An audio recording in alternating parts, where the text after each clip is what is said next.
Arsenal and Sporting Lisbon remain locked in talks over a deal for Viktor Gyokeres, and the saga over the striker's future is now said to be affecting the player and his family. The ongoing saga over Viktor Gyokeres' future is taking its toll on the Sporting Lisbon striker and his family, with Arsenal and the Portuguese champions refusing to budge in negotiations.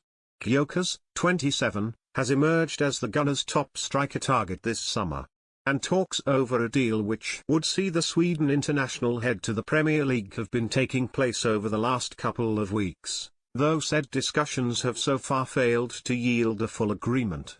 It emerged last weekend that Arsenal and Sporting have verbally agreed a deal in principle worth an initial £55 million plus £8.6 million in add-ons and bonuses.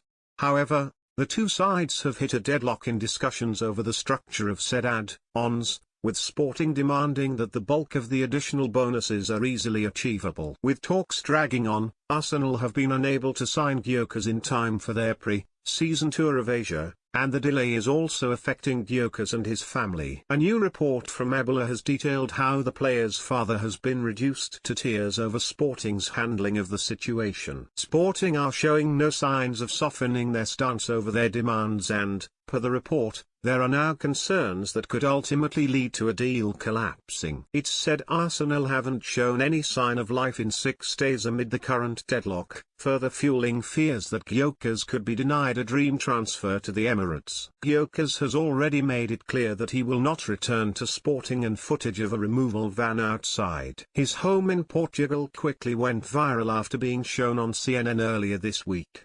He refused to return to training last week and was not part of the squad that travelled for the club's pre-season training camp. Federico Varandas has been outspoken on negotiations and continues to insist that Sporting's star striker will not be allowed to leave unless the club's demands are met. If they don't want to pay Viktor's fair market value, we're very comfortable with that for the next 3 years, he said. This strategy is also making it more complicated for the player to leave. Nobody is above the interests of the club, whoever they are. We're calm. Everything will be resolved with the market closing, a hefty fine and an apology to the group. Join our new WhatsApp community Mirror Football Privacy Notice.